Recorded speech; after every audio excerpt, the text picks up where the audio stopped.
Inside NASCAR, a weekly 30-minute look into the world's most popular form of auto racing. Inside NASCAR takes you behind the scenes with up-to-the-minute feature stories and interviews. Now here's two-time Grand National Champion and Stock Car Hall of Famer, Ned Jarrett.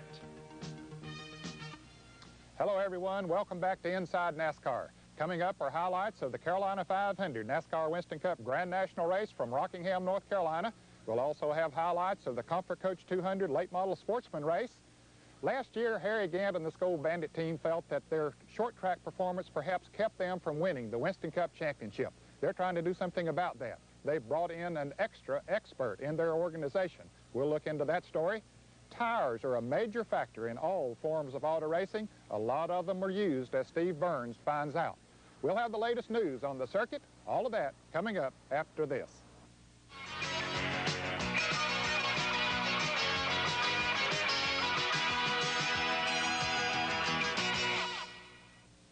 When you're looking for the best in life, you know you've got it right here. There's still a place where the grain is rich, the water's pure, beer is beer, and the brand is Miller. Miller's made the American way, born and brewed in the USA, just as proud as the people who are drinking it today. Miller beer, purity you can see, quality you can taste. Miller's made the American way. Have you tasted what's made in America? Say it's here. It's all here at Hardee's. Have you tasted how a burger's done the Hardee's way? It's here. It's all here at Hardee's. It's here. Sizzling bacon. It's here. Juicy beef. Big bacon cheese. You can't wait to eat.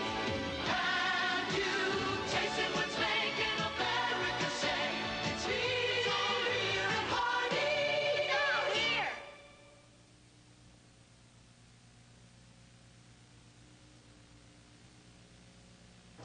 The Carolina 500 at Rockingham, North Carolina was the third race of the 1985 Winston Cup season. There's always plenty of action on that 1-mile track. Mark Allen has all the highlights. Sometimes at the North Carolina Motor Speedway, it only seems that the pace car leads the most laps. The Carolina 500 is one of NASCAR's longest at 492 laps and is usually one of the most rough and tumble, as evidenced Sunday by caution flags for 76 laps in the season's third Winston Cup event. Pole sitter number 44, Terry Labonte, and number 11, Darrell Waltrip, set the early pace with number 12, Neil Bonnet, and number 33, Harry Gant, in close pursuit. Only two mishaps erased front runners.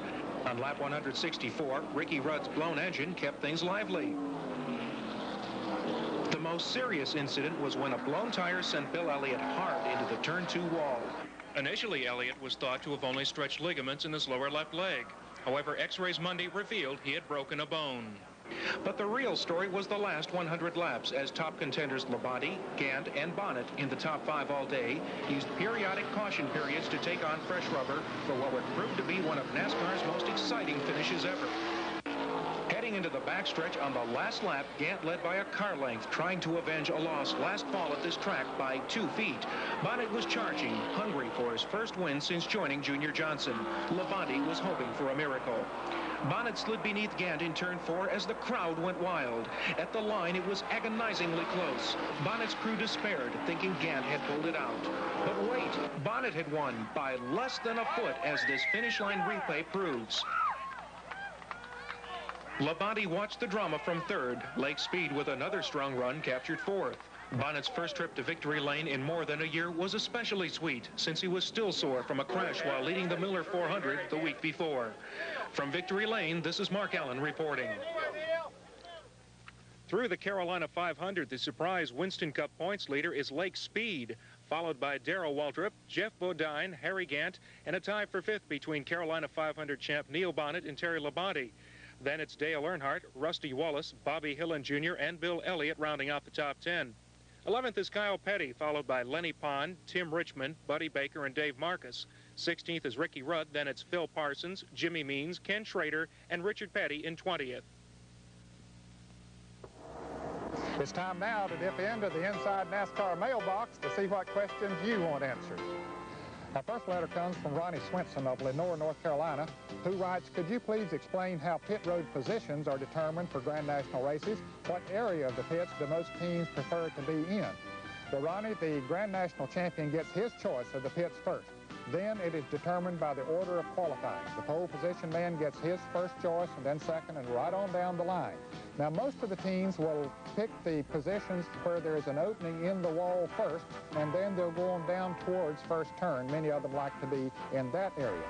Our second letter today comes from Kenny Black of Gold Hill, North Carolina, who writes, I have always wondered about the chassis in a stock car. How does the chassis in the car affect the handling? Also, in the paint scheme, does the main sponsor decide how the paint scheme goes, or does the team decide? Well, Kenny, that's a good question. You know, a lot of people have asked me the same thing. The chassis is really, if you want to break it down into simpler terms, the chassis is what holds the four tires onto the car.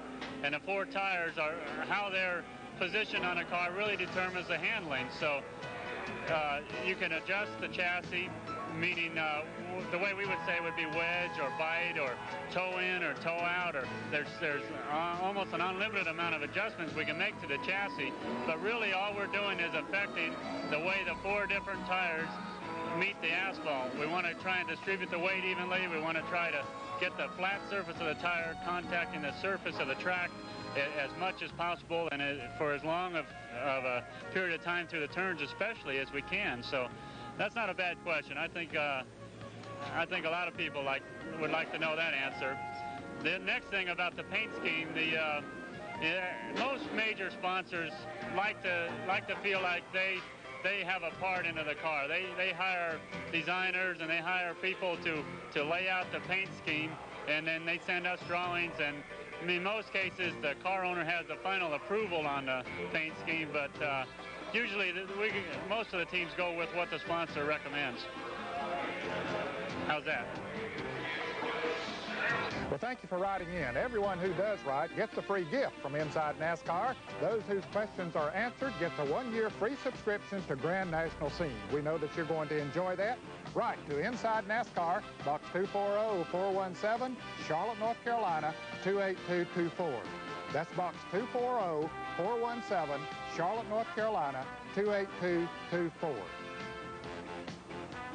Now let's check back in with Mark Allen, who has the highlights of the Comfort Coach 200 Late Model Sportsman race from Rockingham.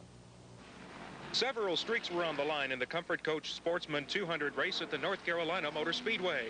Pole sitter Jeff Bodine was gunning for a second straight sportsman win of 85. Outside pole sitter Dale Earnhardt had just helped his team win the Union 76 Pit Crew Championship earlier that same day. And as usual, the sportsman event was everything race fans could want. Either number 5 Bodine or number 8 Earnhardt ran on the point for all but 11 laps, with veteran sportsman drivers led by Jack Ingram, L.D. Ottinger, and Dale Jarrett filling the leaders' rearview mirrors all day. The pack stayed tightly bunched because of 9 caution flags, most for one-car accidents on the 1-mile track. John Linville found things a little warm through turns 1 and 2. Merv Trickler bent up his car down the backstretch. And Larry Pearson gave front stretch fans a thrill. Ingram retired from the event when his engine called it a day. That left Jarrett and Grand National driver Joe Ruttman with the best chance of overtaking the leaders in the final 50 laps. After consistently tight racing, the last lap came down to Bodine in front, Earnhardt second, and number 7 Ruttman third. The order would change dramatically when Earnhardt gave Bodine a not-so-gentle bump in turn 2 to move ahead, Ruttman in hot pursuit. Earnhardt would carry the advantage to victory and $9,500. Ruttman held on for second. Bodine was a disappointed third. Dale Jarrett finished strong to take fourth. In all, 7 cars finished on the lead lap.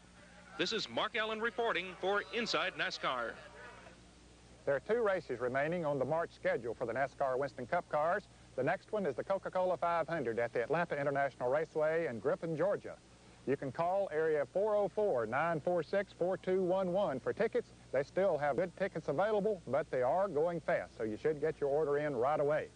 The other race in March is the Valladale 500 at the half-a-mile Bristol International Raceway. That comes up on Sunday, March 31st.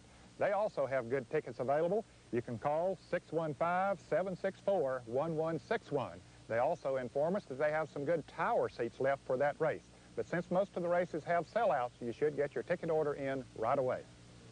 Harry Gant and his team are putting extra emphasis on the short tracks in 1985. We'll have that story after this. Why did the family cross the road? to get to the chicken on the other side. Hardee's tender breast of chicken. The real chicken filet sandwich McDonald's and Burger King don't have.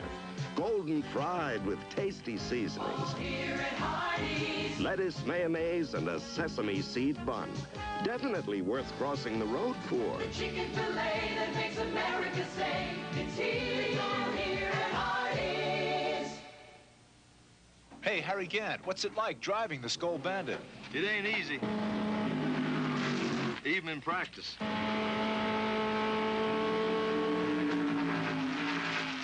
What's it like using Skull Bandits? That's real easy. Skull Bandits is tobacco in a neat little pouch. You don't chew it. Just put one between your cheek and gum and enjoy the refreshing taste. Wherever you are, whatever you're doing. It's that easy. Try Skull Bandits, the little pouch of pleasure, in wintergreen or new mint.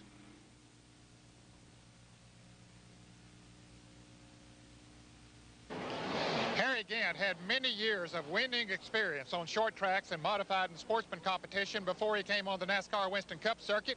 As a result, everybody felt that that would be his strong suit, but that hasn't been the case. He did win his first race on a short track at Martinsville, Virginia, but since then he's been stronger on the super speedways. He finished second in the 1984 Winston Cup point standings. He felt if he would have done better on the short tracks, he might have won the championship. You know, last year our short track, except for a couple races, we run pretty good, but majority of them we didn't do that well on. And then when it come down to the end of the season with the point spread of only 40-some points between me and first place Terry Labonte, we look back and say, well, if we hadn't finished 11th and 12th and 9th at all those places, we could have been up here a lot further. Our short tracks really hadn't been that good for us last year, and we did go out and we built a new short track car, the one we tested at Richmond in the winter. And it seemed to do much better. And we have another new car coming, should be here the last of, by March anyway, to have a backup short track car. So we're going to try very hard on the short tracks because you run 10 races, which that's 1/3 of your seasons on short tracks. The man behind Harry Gant is crew chief and team manager Travis Carter. Travis, you are putting a lot of extra emphasis on the short tracks. Well, we've started that way, Ned. We've run pretty well in the past on some of the short tracks, and some of them we ran really pitiful. So our approach this year was to try to go out and build a really good short track car. We've gained the services of Emmanuel Savakis from Richmond, Virginia to help us some with our short track program, and I think at Richmond is some indication that we made a lot of progress. I was really pleased with the way we ran in that race, and hopefully we established ourselves a good background and basis to work with the short tracks, and maybe we're going to be much stronger there this year. In what areas could Emmanuel help you? Well, Emmanuel put together a lot of little things for us that we had probably done some of in the past, but we hadn't really had the total package.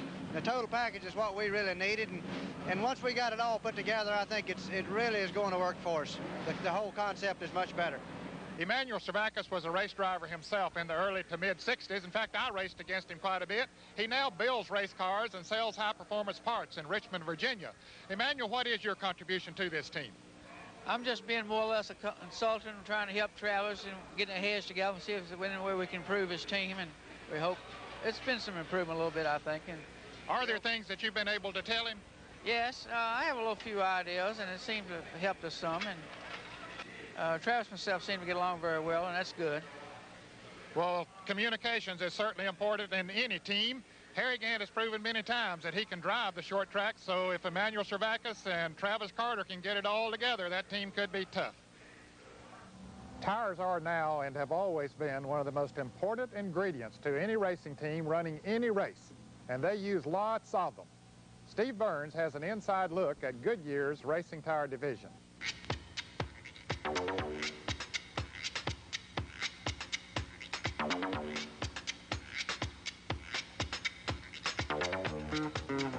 Tires may not be the most important part of a Grand National car, but they can mean the difference between winning and losing. To us, a flat tire is a major league headache. To a racing team, a blown tire usually means the race has ended early and thousands of dollars in prize money have gone down the drain. The Goodyear Tire Company supplies rubber to the racing teams, and it's a monumental job to keep everyone rolling smoothly. To a Grand National race, I bring about to make sure I've got enough for everybody, about 1,000 tires. In a year, we can go as high as 25,000 tires. The Goodyear Racing Division has over 100 employees on the road for the NASCAR circuit alone. During a Grand National race, teams will go through as many as 20 tires. Also consider different tires are needed for different tracks. I'd say we have probably 18 or 19 different tires for the Grand National circuit. Naturally, some places we can run the same tire. We try to keep the number as low as possible, keep it easier on everybody, but it's not easy when you've got places like Martinsville, where you're running 85 miles an hour, and 5 days later you're at Talladega, where you're doing 210. It's quite a different tire. By now, most of us know about NASCAR's new tire change rule. The rule limits teams to just 2 fresh tires instead of 4 during a caution period. The new rule is supposed to cut costs for the teams that don't have as much money as the big teams. Now, the rule means less business for Goodyear, but Goodyear's behind the new rule 100%. It means they were not going to spend as much money on tires where last year they used them basically to keep up with the Joneses, throwing on 4 tires every stop. At Richmond this year, we used 615 tires. Last year we used 800. So there's a 185 tire difference right there, about 25%, which is a savings to the competitors where they can take that money really and spend it on other things. Professional racing is very heavily economically based, and to provide a stronger base provides a better racing product for the public, and hence all the companies involved too. We, as tire buyers, are involved as well. Goodyear makes it safer for us to drive 55 because of what they've learned at speeds of around 200 miles an hour. And we need to mention at this point that the idea for this story comes from Ryan Godfrey of Gaffney, South Carolina. Ryan wrote into the NASCAR mailbox and wanted to know how much each tire is worth. Well, we decided it was such a good idea, we did an entire story on it. And Ryan, to answer your question, each one of these tires goes for $152 plus tax.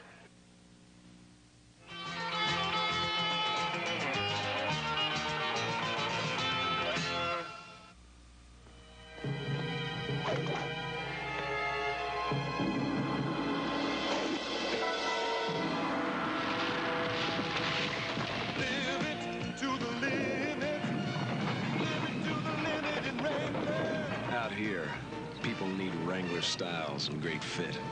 Because no matter what they're doing, Wrangler pants and jackets look good. Anytime, anywhere. So live it to the limit in Wrangler. He's the guy who always knows your name. He makes you feel at home. There's still a place where they're always glad to see you, where beer is beer and the brand is Miller. Miller's made the American way. Born and brewed in the USA. Just as proud as the people who are drinking it today. Miller beer. Purity you can see, quality you can taste. Miller's made the American way.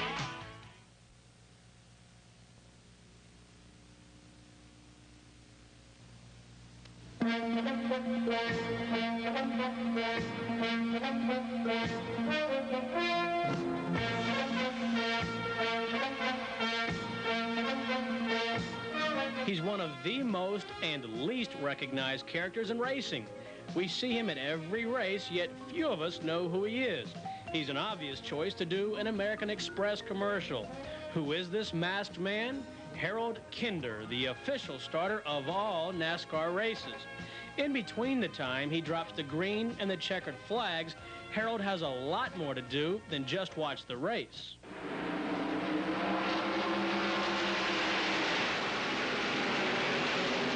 I'd say I'd be kind of a traffic cop out there because I'm the one that's out there giving the signals to the drivers. So it's not as, I don't know if it's as good as a traffic cop, but sometimes they don't obey me like the traffic cop did. Basically, we have 8 flags. We only use that 8th flag at certain times. We have the green flag, which starts the race, which everybody knows that. And then we have the blue flag with the yellow stripe down the middle of it. That's the passing flag. That's to let the traffic that's slow, let them know that it's faster cars moving up and to look in their mirror and move over and give them room without blocking the traffic. Then we have the yellow flag, which I keep ready at all times in case we have a spin out and the tower calls on me to put it out, and I can grab it and put it out. That brings all the cars under caution. Then we have the white flag, which signifies one lap to go.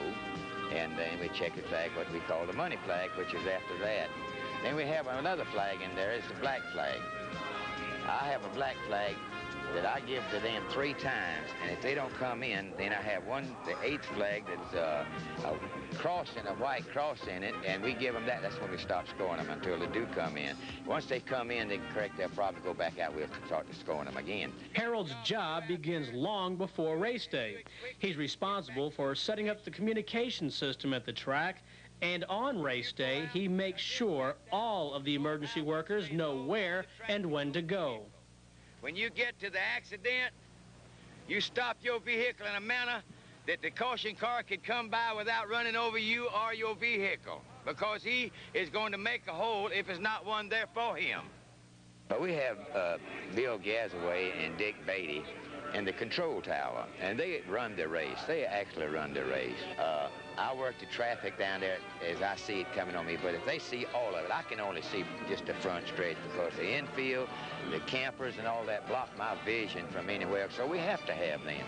We have a team of boys that work, and we've been together for a long time, and we all have a very important part, and I'm just a small part of that team, but we all work together. We've been working together so long that we can just about read each other's mind without even asking. So it's very fortunate that we have that operation. Now, don't be fooled by Harold's modesty. He's got his own fan club, but that's another story. As for this story...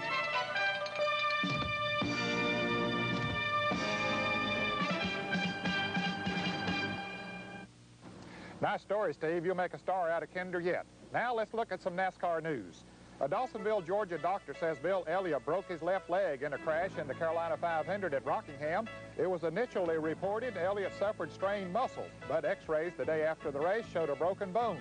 Elliott's leg is not in a cast, but he will wear a special device on his leg for the March 17th Coca-Cola 500 at Atlanta, Georgia.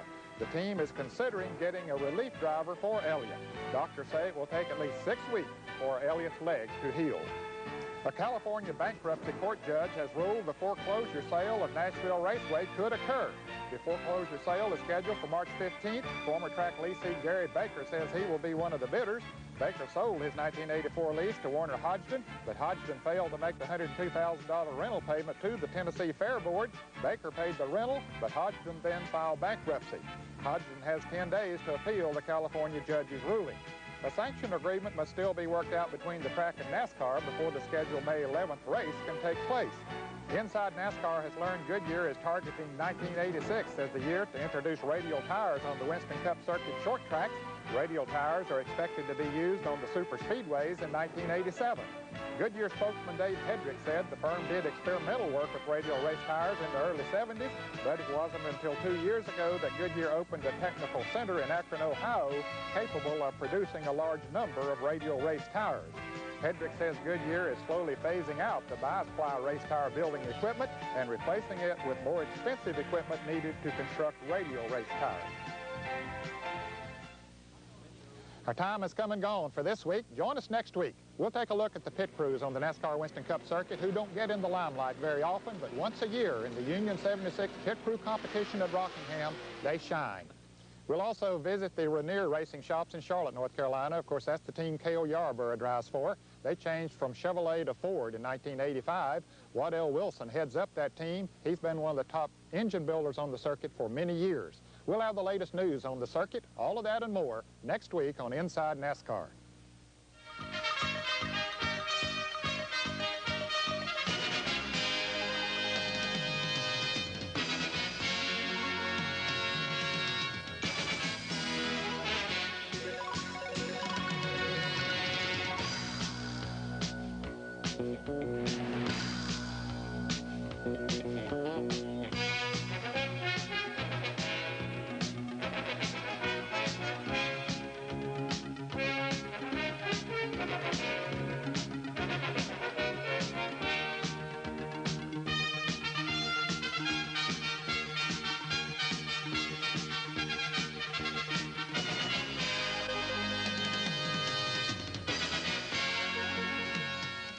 transportation for Inside NASCAR provided by Choo Choo Custom Vans, Chattanooga, Tennessee.